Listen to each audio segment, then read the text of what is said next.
มันไม่ใช่เรื่องหินโหดผลลัพธ์น่ากลัวน่ากลัวอำนาจธรรม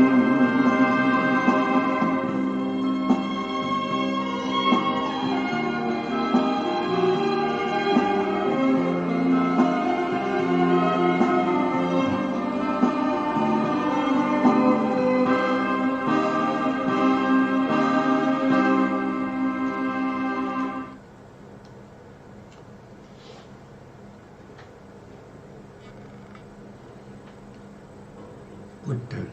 สรณังคัจฉามิธัมมังสรณังคัจฉามิสังฆังสรณังคัจฉามิกราบนมัสการพระมหาเถระพระสังฆาธิการพระเถรานุเถระสวัสดีท่านผู้ฟังและผู้ชมทุกท่านกลับมาพบกับรายการพระไตรปิฎกลอยฟ้าครั้งนี้เป็นครั้งที่95ในเรื่องของเวทนานุปัสสนาสติปัฏฐานซึ่งการศึกษาพระพุทธศาสนาการศึกษาพระธรรมคำสั่งสอนของพระพุทธเจ้านี้เป็นการศึกษาที่มุ่งหวังนำไปเพื่อประพฤติปฏิบัติเพื่อเดินทางไปสู่มรรคผลนิพพานครับในการที่จะไปสู่มรรคผลนิพพานนั้นมีหนทางอยู่หนทางเดียวเท่านั้นนั่นก็คือเขาเรียกว่าเป็นทางสายเอกทางสายเอกนี้ ก็มีเขาเรียกว่าโพธิปักขิยธรรมเริ่มต้นที่สติปัฏฐานสี่สัมมาปัฏฐานสี่อิทธิบาทสี่อินทรีย์ห้าพละห้าโพชฌงค์เจ็ดแล้วก็อริยมรรคมีองค์แปดถ้าถึงอริยมรรคมีองค์แปดก็ถึงพระนิพพานวิธีการที่จะปฏิบัตินั้นพระพุทธองค์ได้แสดงไว้มากมายนะครับยกขึ้นสู่พระไตรปิฎกก็มีถึง84,000 พระธรรมขันธ์ทุกธรรมขันธ์นี้สามารถที่จะปฏิบัติแล้วก็เข้าถึงพระนิพพานได้แต่ผู้ที่จะประพฤติปฏิบัตินั้นจะต้องเป็นบุคคลที่มีศรัทธามีความเชื่อในพระพุทธเจ้าว่าทางนี้เป็นทางสายเอกที่พระพุทธองค์ได้ดำเนินไปแล้วก็ได้ตรัสรู้เป็นพระอรหันตสัมมาสัมพุทธเจ้าพระอริยสาวกทุกพระองค์ไม่ว่าจะเป็นอัครสาวกอสีติมหาสาวกหรือว่าพระอรหันต์สี่คู่แปดบุรุษ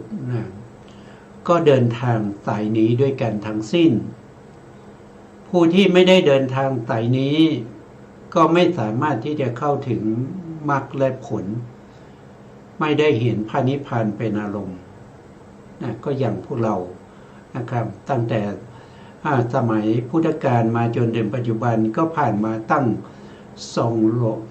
2,600 กว่าปีแล้วเราก็ยังเป็นปุถุชนเหมือนเดิมเพราะฉะนั้นเราก็ต้องมีการศึกษาทำความรู้ความเข้าใจนะครับเพื่อที่เราจะได้ดำเนินไปในทางที่เป็นทางสายเอกได้อย่างถูกต้องในสติปัฏฐานซึ่งเป็นข้อปฏิบัติเบื้องต้นในเรื่องของวิปัสสนาที่จะนำไปสู่ความหลุดพ้นก็มีตั้งแต่กายานุปัสสนาสติปัฏฐานเวทนานุปัสสนาสติปัฏฐาน จิตตานุปัสสนาสติปัฏฐานธรรมานุปัสสนาสติปัฏฐานเราก็ยังศึกษาในส่วนที่เป็นเวทนานุปัสสนาสติปัฏฐานผู้ที่ปฏิบัติแล้วก็เข้าถึงพระนิพพานด้วยเวทนานุปัสสนาสติปัฏฐานเป็นผู้ที่มีปัญญามากนะครับอย่างเช่นพระสารีบุตรท่านก็ฟังพระธรรมเทศนาเรื่องของเวทนาจากพระพุทธองค์แล้วก็ได้เป็นพระอรหันต์นะครับตอนแรกท่านเป็นโสดาบันนะครับฟังธรรมจากพระอาสาชินะตอนหลังก็มาฟังธรรมจากพระพุทธองค์ในเรื่องของเวทนานะครับเวทนา ก็ได้ตรัสรู้เป็นพระอรหันต์แล้วก็ได้รับแต่งตั้งเป็นอัคครสาวกเบื้องขวาเป็นผู้ที่มีปัญญามากนะครับผู้ที่มีปัญญามากนะครับก็ควรจะศึกษาในเรื่องของเวทนานะครับ ตามที่เราได้ศึกษามาเมื่อครั้งก่อนๆนะครับเราก็พูดถึงการเวียนว่ายตายเกิดในวัฏสงสารนะครับก็พูดถึงอาศัยตากับรูปเกิดจักขูวิญญาณธรรมะสามอย่างประชุมกันก็เป็นผัสสะเป็นปัจจัยจึงมีเวทนานะครับเมื่อเวทนาเกิดขึ้นเวทนาเสวยอารมณ์อะไรสัญญาก็จำอารมณ์นั้นที่เวทนาเสวยนั้นได้ดีเมื่อจำได้ดีก็เกิดตัณหาก็เข้าไปยินดีพอใจในอารมณ์เหล่านั้นนะไปยินดีพอใจในอารมณ์เหล่านั้นเมื่อยินดีพอใจในการเห็นรูปที่สวยๆฟังเสียงที่ไพเราะนะครับฟังเสียงที่ไพเราะดมกลิ่นที่ตัวเองชอบลิ้มรสอาหารที่ตัวเองทานแล้วอร่อยแต่ถูกต้องสัมผัสในอารมณ์ต่างๆแล้วก็รู้สึกว่าสบายดีนะครับที่เข้าไปติดในกรรมคุณทั้งห้านั้นเราก็จะเรียกว่าเป็นกัมมตัณหาเป็นกัมมตัณหาก็ติดในกรรมคุณอารมณ์ทั้งหลายตัณหาที่สองเนี่ยท่านก็เรียกว่าเป็นภาวะตัณหาภาวะตัณหานั้นก็คือความติดเหมือนกันนะครับติดอะไรภาวะตัณหาเนี่ยโดยมากแล้วเขาจะติดในเรื่องของภพภูมิภพภูมิโดยส่วนมากก็จะติดอยู่ในเรื่องของรูปประภพอรูปประภพเห็นว่ารูปประภพอรูปประภพนั้นเป็นที่สัตว์ทั้งหลายเกิดแล้วมันเที่ยงมันอายุยืนยาวนะครับก็ประกอบด้วยทิฏฐิที่เรียกว่าเป็นตัตตะทิฏฐิส่วนบุคคลที่เห็นว่านะครับการที่เรามีชีวิตเกิดขึ้นมาก็เพียงแต่เกิดขึ้นมาลอยๆไม่มีเหตุไม่มีปัจจัยหลังจากเราตายแล้วก็ไม่มีอะไรก็ไม่ต้องเกิดอีกขาดศูนย์ก็ตายแล้วก็ขาดศูนย์ไม่มีอะไรอีกอันนี้ก็ประกอบด้วยอุเฉททิฏฐิคือตัณหาที่เกิดร่วมกับอุเฉททิฏฐิที่เราเรียกกันว่าวิภาวะตัณหานะครับอันนี้เกิดร่วมกับอุเฉททิฏฐิมีความเชื่อในเรื่องของว่าสัตว์ตายแล้วก็ศูนย์ไม่ต้องเวียนว่ายตายเกิดอันนี้ก็เป็นตัณหาสามนะครับตัณหาสามก็จะมีกามตัณหายินดีพอใจในกามคุณนั้นอารมณ์ทั้งหลายอันที่สองภาวะตัณหายินดีพอใจในรูปประภพอรูปประภพนะครับประกอบด้วยสัตตทิฏฐินะครับมีความเห็นว่ามันเที่ยง ด้านที่สามก็คือวิภาวะตัณหาก็คือมีความเห็นว่าสัตว์ตายแล้วก็ไม่ต้องเกิดอีกขาดศูนย์เป็นอุเฉททิฏฐินี่ก็เป็นตัณหาสามเมื่อตัณหานั้นนะครับเข้าไปเสพอารมณ์ที่เวทนาเสวยเวทนาเข้าไปเพลิดเพลินยินดีแล้วก็สัญญาจำได้ดีบ่อยๆตัณหานั้นก็จะมีกำลังเมื่อตัณหามีกำลังก็กลายเป็นก็จะกลายเป็นอุปทานก็คือการเข้าไปยึดมั่นในไปยึดมั่นในตัณหาในทิฏฐินะครับก็จะมีกามมุปาทานก็คือยึดมั่นในกามคุณอารมณ์กามคุณอารมณ์ทั้งหลายว่าเป็นเราเป็นของเรานะครับเข้าไปยึดมั่นนะครับ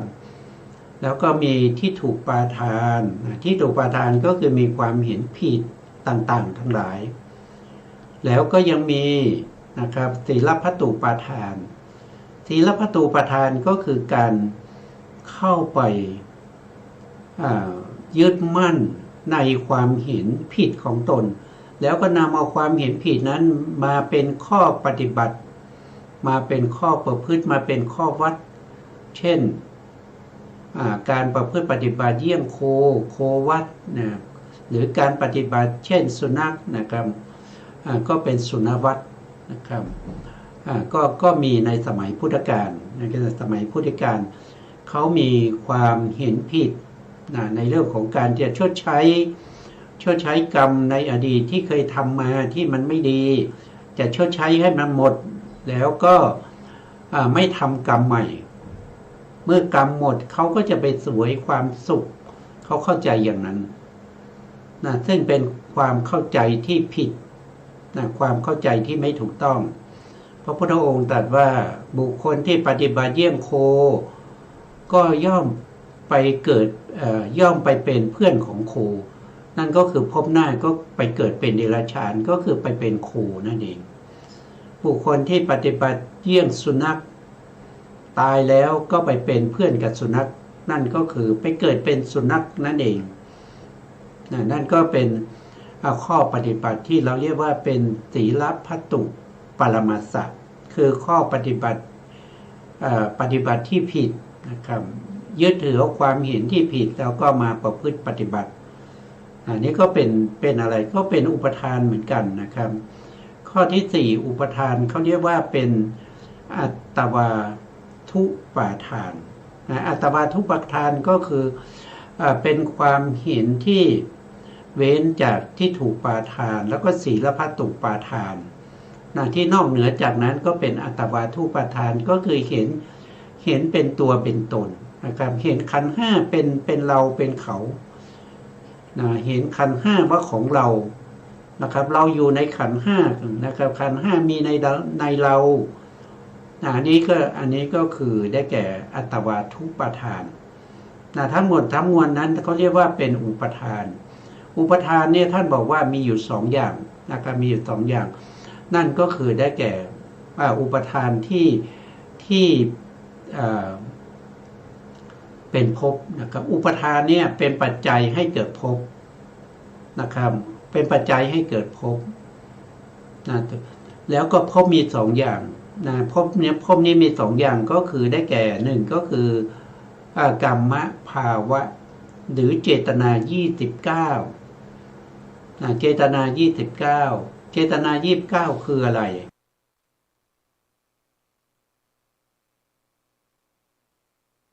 เจตสิกดวงหนึ่งนะครับเป็นเจต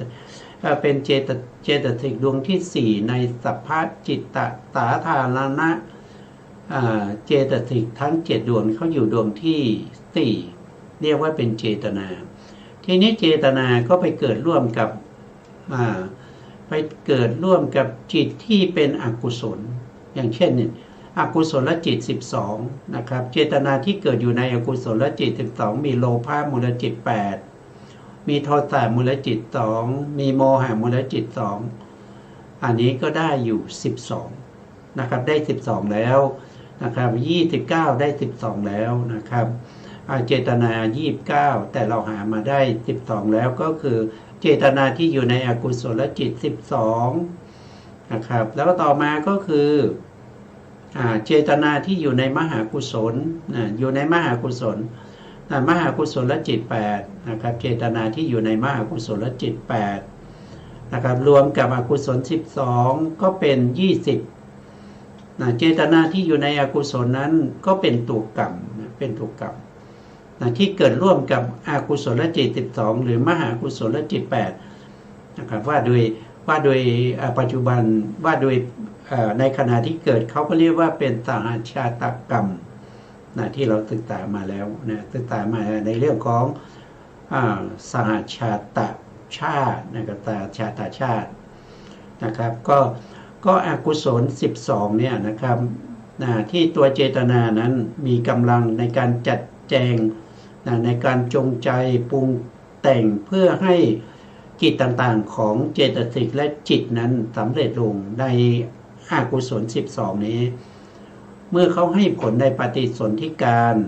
ให้ผลปฏิสนธิการก็ไปเกิดในอบายอย่างเช่นโทสะก็ไปเกิดที่ไหนก็ไปเกิดในนรกนะครับอย่างเช่นโลภะล่ะโลภะก็ไปเกิดเป็นเปรตเป็นอสุรกายหรือเป็นเดรัจฉานก็ได้นะครับหรือถ้าโลภะที่มีกำลังมากๆนะครับก็ไปเกิดในนรกก็มีนะครับไปเกิดในนรกก็มีโทสะไปเกิดเป็นเดรัจฉานก็มีนะครับถ้าโทสะอ่อนๆนะครับแล้วก็มีโมหะนี่ก็ไปเกิดเป็นเดรัจฉานเป็นเปรตเป็นอสุรกายนี่ก็นำไปเกิดในอบายนะครับเจตนาที่อยู่ในอกุศลจิต12นั้นนะครับก็ได้12ก็นำไปเกิดในอบายทีนี้เจตนาที่อยู่ในมหากุศลมหากุศล8ดวงนี้ก็ไปเกิดเป็นอะไรก็เกิดเป็นมนุษย์เกิดเป็นมนุษย์แล้วก็เป็นเทวดานะครับก็เป็นเทวดาถ้ามหากุศลที่ไม่ประกอบด้วยปัญญาแล้วก็มีกำลังอ่อนนั้นก็ไปเกิดที่ไหนนะครับก็ไปเกิดเป็นมนุษย์เหมือนกันแต่เป็นมนุษย์ที่ไม่สมประกอบนะครับอวัยวะไม่ครบหรือว่าเป็นเด็กที่มีปัญหาในเรื่องของสติปัญญาหรือเป็นปัญญาอ่อนอะไรพวกนี้นะครับส่วนถ้าเป็นมหากุศลญาณวิปยุตหรือมีกำลังน้องไม่มีปัญญาประกอบแต่มีกำลังมากอันนี้ก็มาเกิดเป็นมนุษย์เกิดเป็นมนุษย์ที่สมบูรณ์แต่ถ้าเป็นมหากุศลที่มีปัญญาประกอบอันนี้ก็ได้เกิดมาเป็นบุคคลที่มีปัญญามาตั้งแต่เกิดเมื่อรวมกันแล้วอกุศลเจตนา12มหากุศลเจตนา8ก็เป็น20เป็น20ตรงนี้นะครับ20ก็ยังขาดอยู่9นะครับ9คืออะไร9นั้นก็คือได้แก่พวกที่เป็นพรหมนะครับพวกที่เป็นพรหมเช่นรูปประพรหมรูปประพรหมก็คือได้แก่รูปาวจรกุศลจิตเนี่ยนะครับเจตนาที่อยู่ในรูปาวจรกุศลจิตนี่มีอยู่5ดวงนะครับมีปฐมฌานทุติยฌานตติยฌานจตุตฌานปัญจมฌานที่เป็นรูปตัวเจตนาที่อยู่ในนี้ก็นำไปเกิดเป็นพรหมไปเกิดเป็นพรหมไปเกิดเป็นพรหมนะครับก็เป็นปฐมฌานภูมิทุติยฌานภูมิตติยฌานภูมิแล้วก็จตุตฌานภูมินะครับก็ไปเกิดด้วยตัวเจตนาที่อยู่ในรูปาวจรกุศลจิต5นะครับได้มาอีก5ก็เป็น25นะครับเหลืออีก4นั่นก็คือรูปาวจรกุศลตรงนี้มีเจตนาอยู่ด้วยมีเจตนาอยู่ด้วยเจตนาที่อยู่ในรูปาวจรกุศลจิต4นี้ก็ให้ไปเกิดเป็นพรหมเหมือนกันไปเกิดเป็นพรหมเป็นรูปประพรหมไม่มีรูปมีแต่นามนะครับก็ไปเกิดเป็นพรหมนะครับเพราะฉะนั้นเจตนา29นี่ เกิดในอบายเนี่ยก็จะมีอยู่12นะเกิดเป็นมนุษย์กับเทวดาก็มีอยู่8เกิดเป็นรูปภูมิก็มีอยู่5เกิดเป็นอรูปภูมิก็มีอยู่4นะครับอันนี้ก็เป็นกรรมภาวะหรือเจตนานะหรือตัวเจตนานั่นแหละถือว่าเป็นตัวกรรมเป็นตัวกรรมคือการกระทำนะครับแล้วก็และภพคืออุปปัตติภาวะอุปปัตติภาวะนี้ก็คือหมายถึงการอุบัติเกิดขึ้นนะการเกิดขึ้นนะครับตัวกรรมภาวะนี่คือตัวกระทำนะตัวกระทำเมื่อทำเสร็จแล้วก็ต้องไปเกิดใช่ไหมครับไปเกิดที่ไหนนะครับก็ไปเกิดใน31ภูมิโดยมีเขาจะเรียกว่าเป็นอุปปัตติภาวะนะอุปปัตติภาวะคือการอุบัติขึ้นในภพภูมิต่างๆนะตามแต่กรรมภาวะที่เราทำคือการเวียนว่ายตายเกิดในภพชาติของสัตว์ทั้งหลายใน31ภูมิใน31ภูมิเมื่อเจตนาที่เป็นกรรมภาวะคือการกระทำที่ประกอบด้วยเจตนา29นั้นนะไม่ว่าจะเป็นทางกายทางวาจาหรือทางใจก็ตามทั้งที่เป็นสุจริตแล้วก็ทั้งที่เป็นทุจริตนะกายทุจริตหรือว่ากายสุจริตวาจาก็จะเป็นกายวจีทุจริตวจีสุจริตถ้าเป็นใจก็เป็นมโนทุจริตนะหรือเป็นมโนสุจริตนะถ้าเป็นสุจริตก็เกิดในสุคติภูมินะครับถ้าเป็นทุจริตก็ไปเกิดในอบายแล้วก็ถ้าไปเกิดแล้วนะครับก็ได้อะไรก็ได้ก็จะเป็นอุปปัตติภาวะเหมือนกันอุปปัตติภาวะหลังจากเกิดในภพภูมิเหล่านั้นแล้วยังมีกรรมในหลังจากเกิดมาแล้วอีกหลังจากที่เราเกิดมาแล้วเรายังต้องได้รับผลของกรรมอีกด้วยมาจากไหนก็มาจากเจตนา29นี่แหละเจตนา29ทำให้เกิดแล้วเจตนา29ยังส่งผลหลังจากเกิดมานะเกิดมาเป็นอะไรก็ยังส่งผลตามมาอีกนะครับเช่นถ้าเป็นมนุษย์นะครับถ้าเป็นอกุศลกรรมก็ทำให้มนุษย์นั้นนะครับอายุสั้น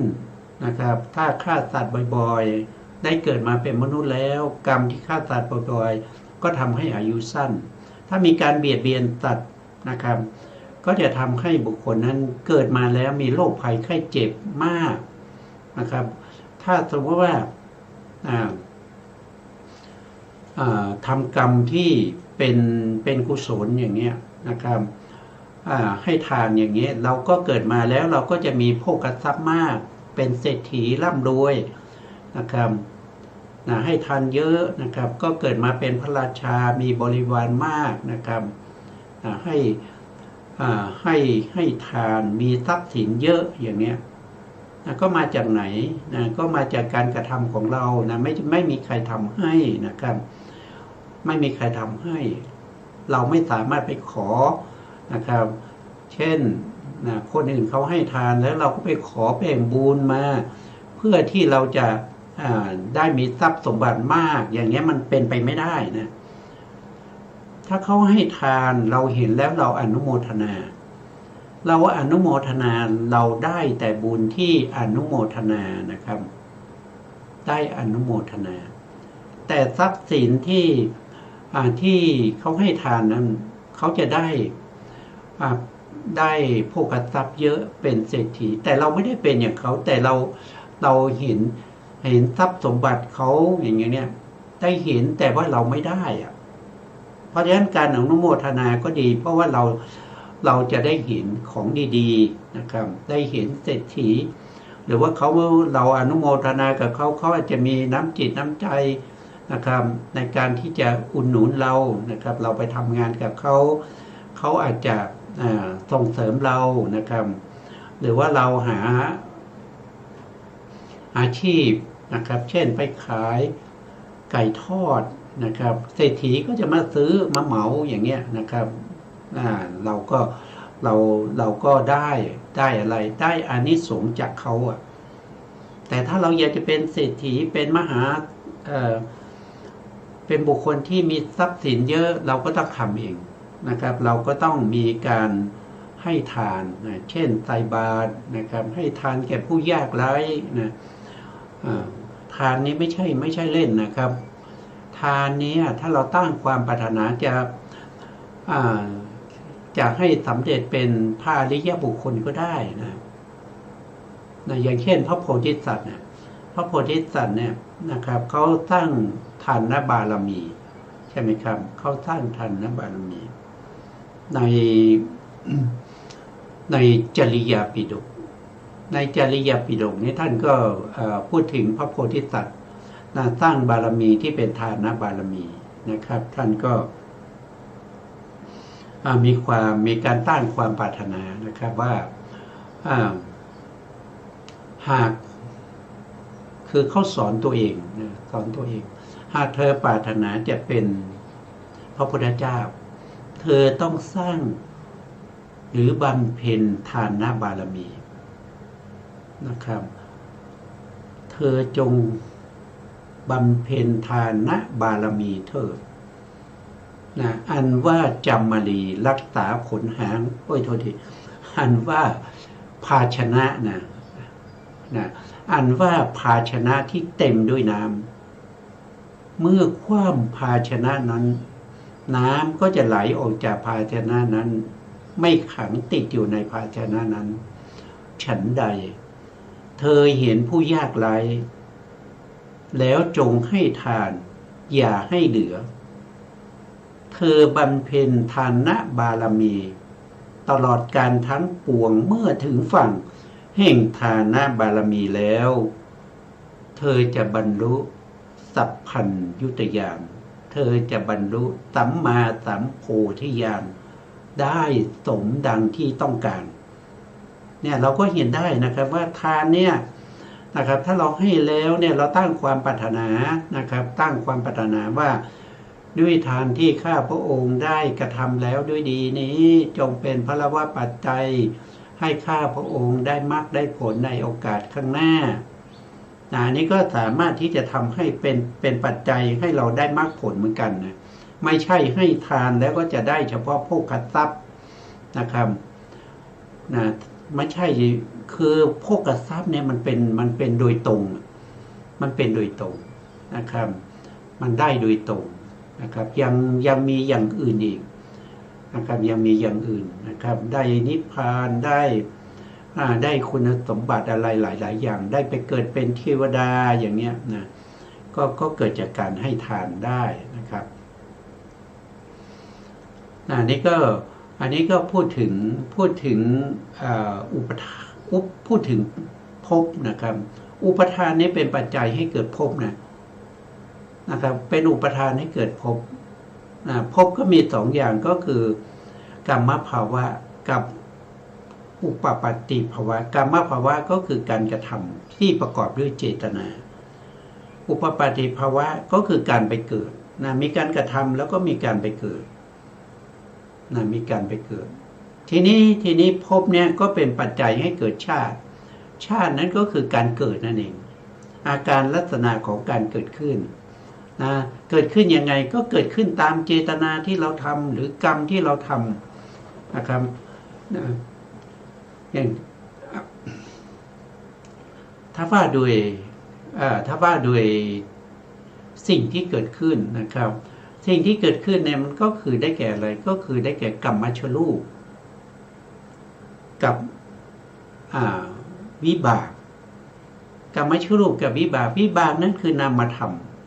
นั่นคือนามธรรมก็คือจิตที่นำเราไปเกิดนะครับก็คือมหาวิบากนั่นเองมหาวิบาก8นะครับที่เกิดจากมหากุศลนั้นก็ไปเกิดเป็นเทวดากับมนุษย์นะถ้าเป็นอกุศลวิบากนะครับก็ไปเกิดในอบาย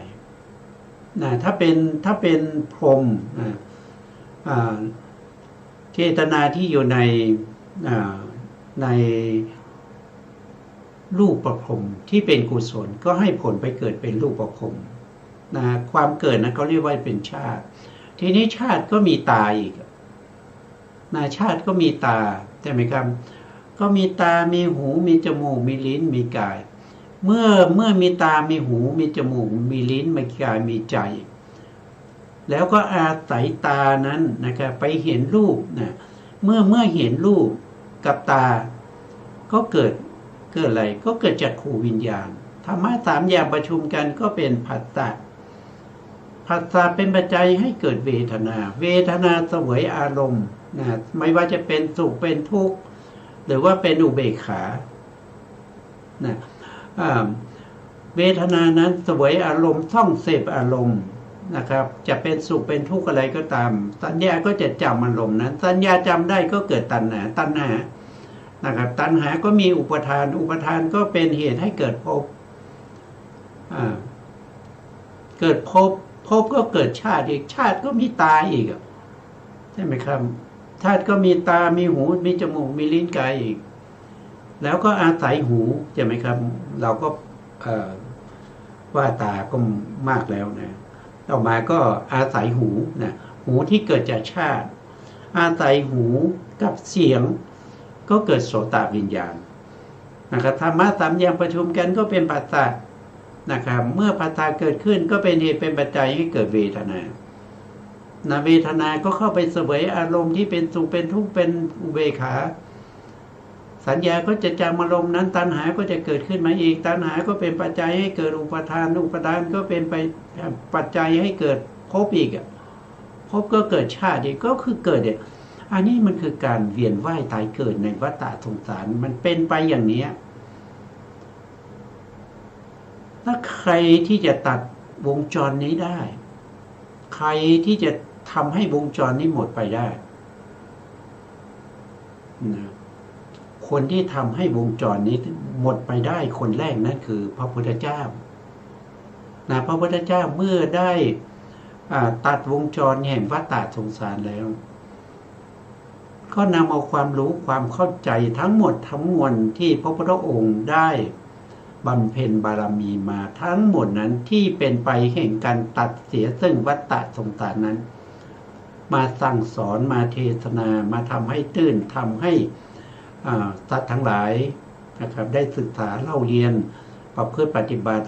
นะครับแล้วก็สามารถที่จะตัดวงจรนี้ได้ถ้าไม่ใช่พระพุทธเจ้าแล้วมันตัดไม่ได้นะครับแต่พวกเราตัดได้เนี่ยก็เพราะว่าเราฟังธรรมจากพระพุทธเจ้า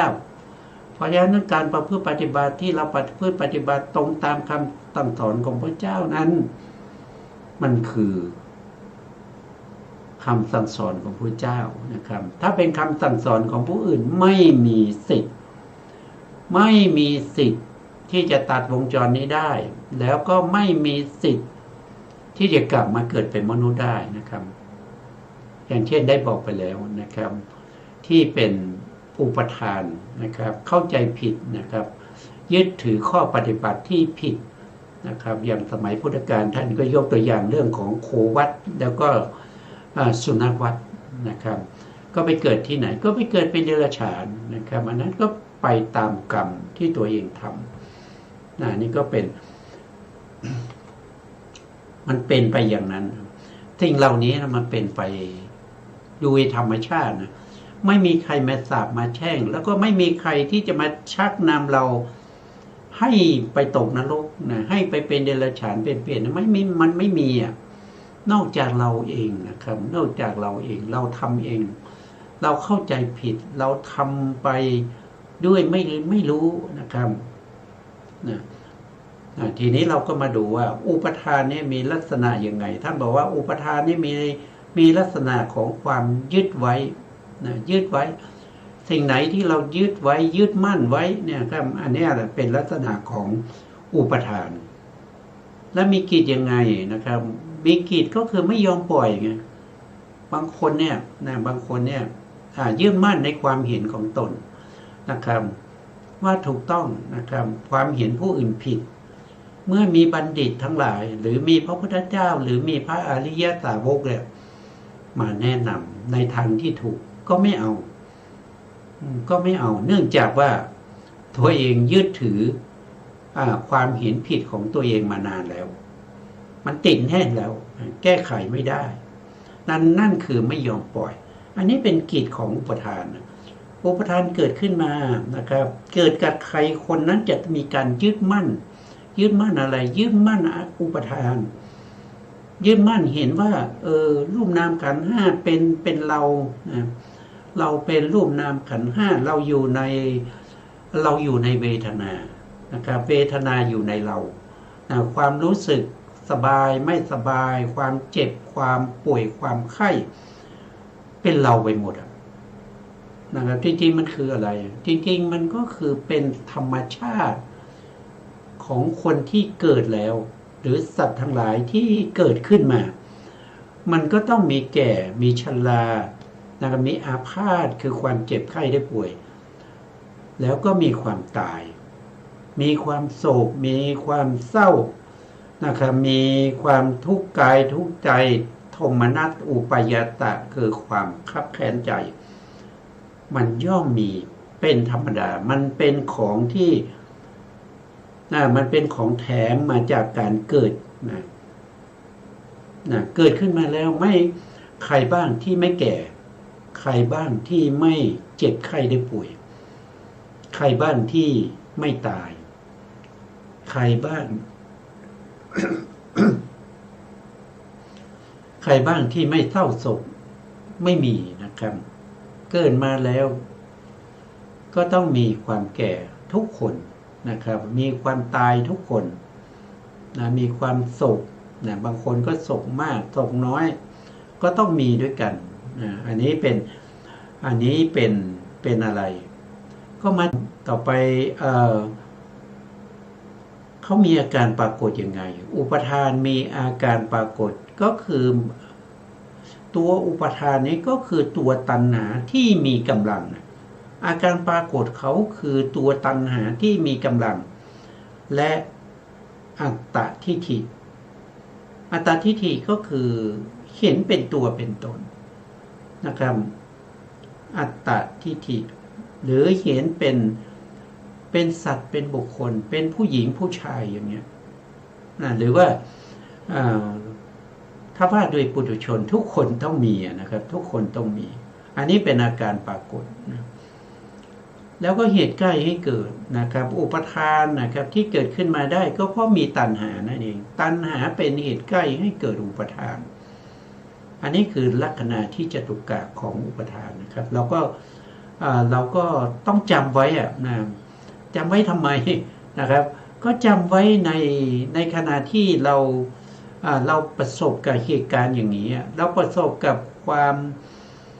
วามยึดมั่นเนี่ยนะครับยึดมั่นในความเห็นผิดของตัวเองหรือยึดมั่นว่าเป็นสัตว์เป็นบุคคลเนี่ย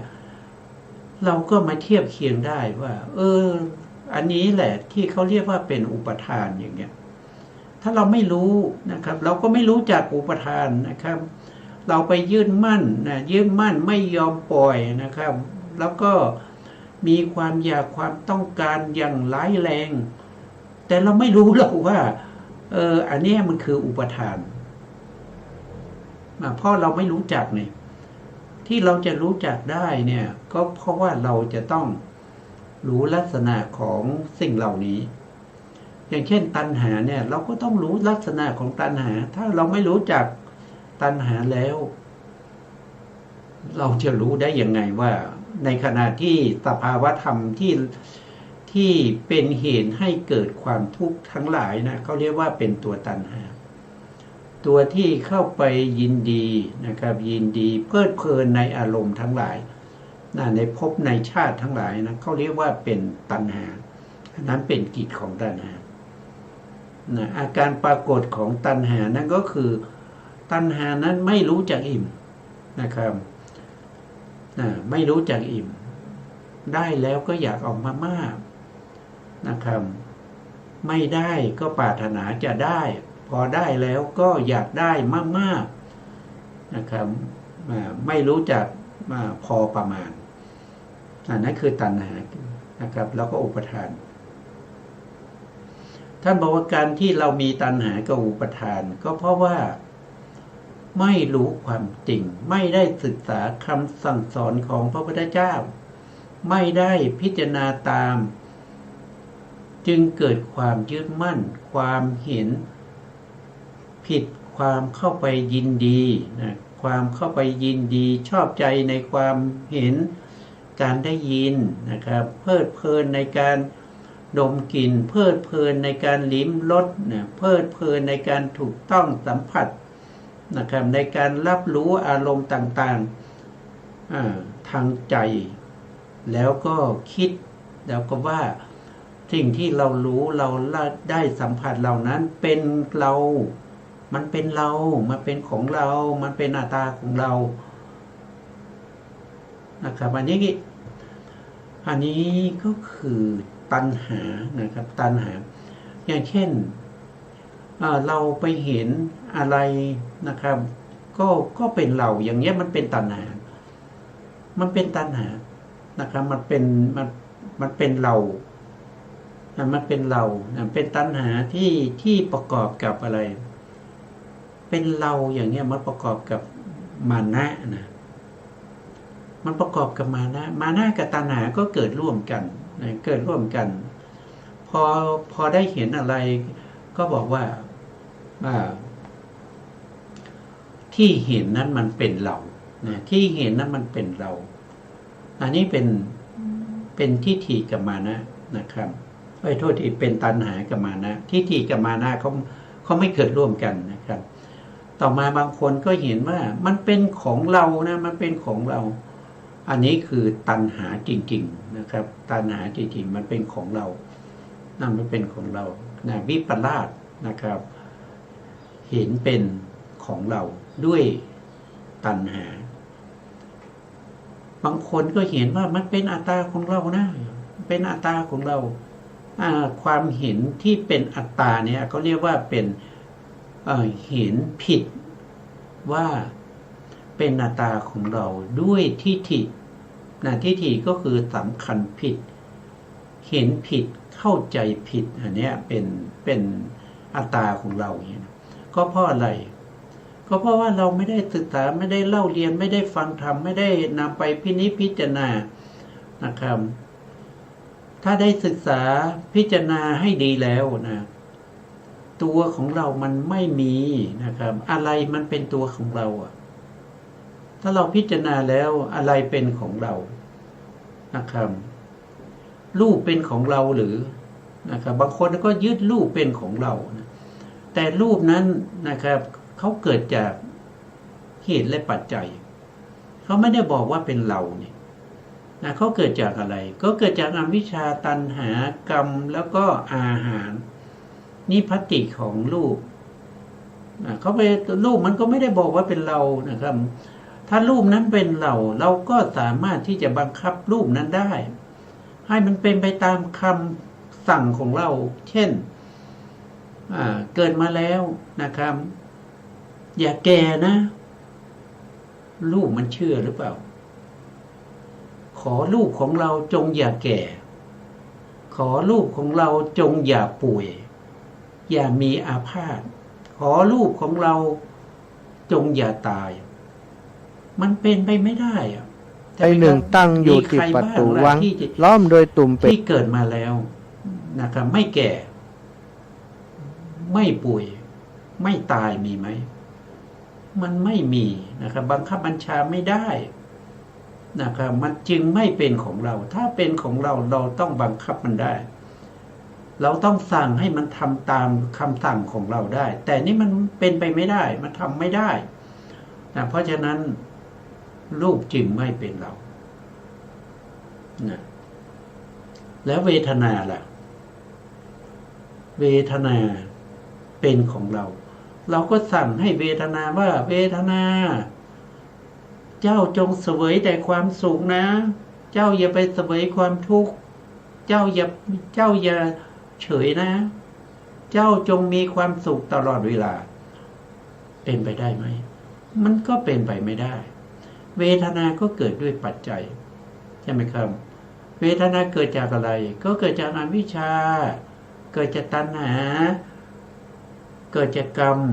แล้วก็เกิดจากผัสสะเพราะมีผัสสะจึงมีเวทนาแล้วผัสสะนั้นมันเที่ยงหรือไม่ผัสสะมันก็ไม่เที่ยงผัสสะก็เป็นสังคตธรรมถูกปรุงแต่งด้วยปัจจัยผัสสะเกิดขึ้นเพราะอะไรก็เพราะว่าอาศัยรูปกับตากับจักขูวิญญาณนะครับจึงมีผัสสะการประชุมของธรรมะสามอย่างนี้มันเป็นผัสสะนะเพราะฉะนั้นผัสสะที่เกิดมาด้วยปัจจัยปัจจัยที่ทำให้เกิดผัสสะนั้นมันเที่ยงไหมเช่นรูปที่เราเห็นนั้นมันเที่ยงหรือเปล่ามันก็ไม่เที่ยงใช่ไหมครับรูปที่เราเห็นนั้นมันก็ไม่เที่ยงนะแล้วก็ตาของเรามันเที่ยงไหมที่เห็นรูปนั้นมันเที่ยงไหมมันก็ไม่เที่ยงนะครับตาก็เดี๋ยวก็สายตาสั้นสายตายาวเดี๋ยวก็เป็นต้อเนื้อต้อกระจกต้อหินนะครับบางคนก็เป็นตาแดงเป็นโรคของตาอย่างเนี้ยมันเที่ยงไหมมันก็ไม่เที่ยงนะครับมันก็ไม่เที่ยงรูปก็ไม่เที่ยงตาก็ไม่เที่ยงแล้วจักขูวิญญาณเที่ยงหรือเปล่าจักขูวิญญาณที่เกิดขึ้นมันเที่ยงไหมมันก็ไม่เที่ยงมันเกิดขึ้นแล้วอนุขนาดเล็กๆ3ขนาดแล้วมันก็ดับไปมันไม่ได้ตั้งอยู่ตลอดนะครับมันก็ดับไปเพราะฉะนั้นภาษาที่เกิดจากสังคตธรรมที่มันไม่เที่ยงนะครับมันถูกปรุงแต่งมาเนี่ยแล้วตัวมันจะเที่ยงได้อย่างไรเมื่อภาษาไม่เที่ยงแล้วเวทนาจะเที่ยงได้อย่างไรเพราะเวทนาก็อาศัยภาษาเกิดขึ้นอย่างเงี้ยมันก็ไม่เที่ยงนะครับมันก็ไม่เที่ยงเพราะฉะนั้นอะไรแล้วมันเป็นเราจะยึดถือเอาสิ่งที่มันไม่เที่ยงเป็นเราใช่ไหมนะครับสิ่งใดไม่เที่ยงพระพุทธองค์ตรัสว่าสิ่งใดไม่เที่ยงสิ่งนั้นเป็นทุกข์หรือเป็นสุขเล่าเป็นทุกข์พระเจ้าค่ะสิ่งใดไม่เที่ยงเป็นทุกข์ควรหรือหนอที่จะยึดสิ่งนั้นว่าเป็นอัตตาของเราภิกษุทั้งหลายก็ตอบว่าไม่ควรเลยพระเจ้าค่ะก็เห็นไหมว่าสิ่งไหนมันเที่ยงมันไม่เที่ยงเพราะฉะนั้นมันไม่เที่ยงแล้วเราเข้าไปยึดว่ามันเป็นเรานี่มันควรหรือเปล่านะครับไม่ว่าจะเป็นรูปก็ไม่เที่ยงเวทนาก็ไม่เที่ยงสัญญาก็ไม่เที่ยงสังขารก็ไม่เที่ยงวิญญาณก็ไม่เที่ยงขันธ์ห้ามันไม่มีอะไรเที่ยงเลยทั้งหมดทั้งมวลนั้นมาจากอาการปรุงแต่งของปัจจัยเมื่อสิ่งเหล่านี้มันรวมกันเข้ามานะครับรวมกันเข้ามาเราก็เข้าไปยึดว่าสิ่งเหล่านี้มันเป็นเราเป็นตัวเป็นตนของเราเป็นของเราเป็นอัตตาของเราเนี่ยเรามีความเห็นผิดเราไปยึดสิ่งที่ผิดนะจริงๆแล้วมันไม่ใช่เรานะครับเพราะฉะนั้นมันไม่ใช่เรานี่แหละนะครับมันไม่ใช่เรานี่แหละมันจึงไม่ควรที่จะเข้าไปยึดมั่นถือมั่นนะครับตัณหาเกิดจากความไม่รู้ความจริงนะครับไม่รู้แจ้งไม่รู้ว่านี้เป็นรูปไม่รู้ว่านี้เป็นนามนะครับเมื่อมันรวมกันอยู่ก็เข้าไปยินดีเขาเรียกว่าปิยรูปตาตารูปก็คือการรวมกันของรูปธรรมและนามธรรมที่รวมกันรวมกันด้วยเหตุและปัจจัยแล้วเราก็เข้าไปเพลิดเพลินยินดีกับสิ่งเหล่านี้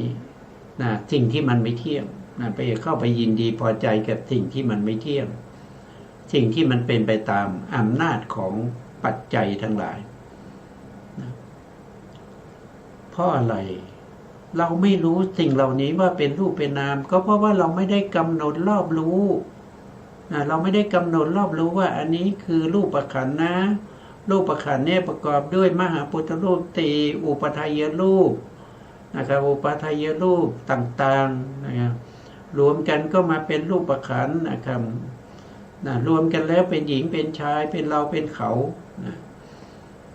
แท้แล้วมันไม่มีเรานะครับมันไม่มีผู้หญิงผู้ชายนะครับมันมีแต่สภาวธรรมที่เกิดขึ้นแล้วก็ตั้งอยู่แล้วก็สลายไปในที่สุดไม่ว่าจะเป็นรูปขันธ์เวทนาขันธ์สัญญาขันธ์สังขารขันธ์ก็ตามนะครับอาการที่เราไม่ได้กำหนดรอบรู้ว่าแท้แล้วนะครับที่แท้แล้วรูปกับนามนะครับที่เป็นไปด้วยอำนาจของปัจจัยทั้งหลายเป็นไปด้วยเป็นไปตามกรรมนั้นนะครับ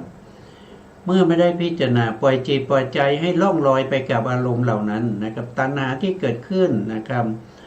ตัณหานั้นเมื่อตัณหาเกิดขึ้นนะครับเมื่อตัณหาเกิดขึ้นเข้าไปยินดีเพลิดเพลินกับสิ่งเหล่านั้นบ่อยๆนะครับก็มีกำลัง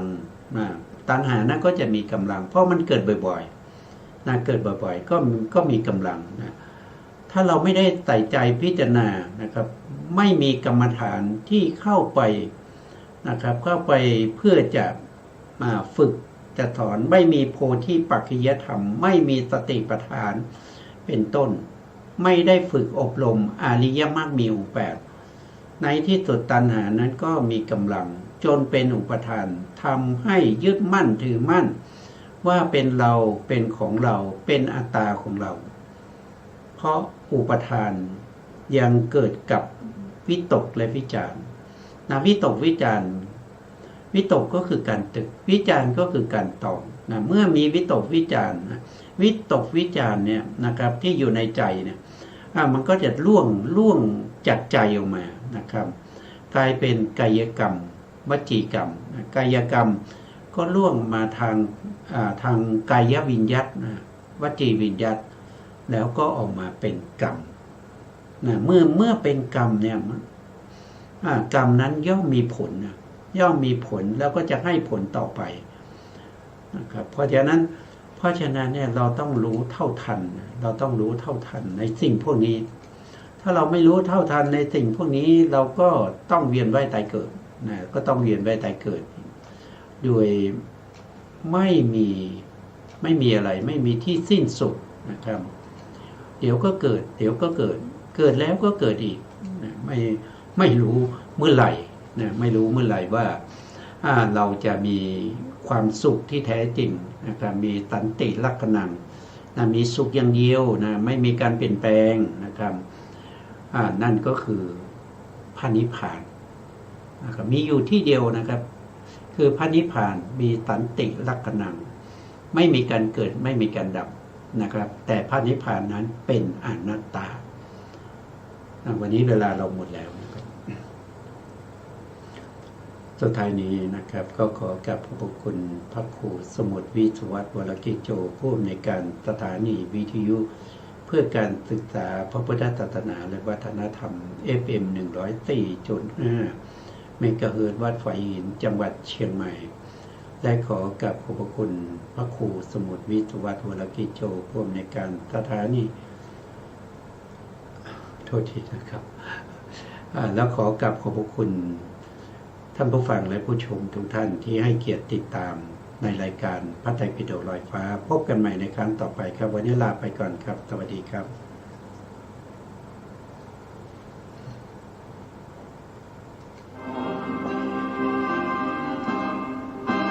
คนและสัตว์ทั้งหลายที่เป็นไปต่างๆนานาชีวิตแตกต่างนานาจำชัดทางพบเย็นพบร้อนคนไม่เข้าใจกันมัวกระทำเรื่องบาปหลายตอนเกิดใหม่พบหน้าแน่นอนนรกร้อนหน้าสะพรึงกลัวอำนาจกรรมกุศ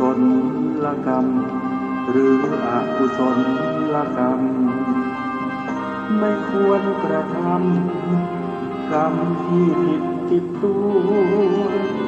ทำบาปโหดร้าย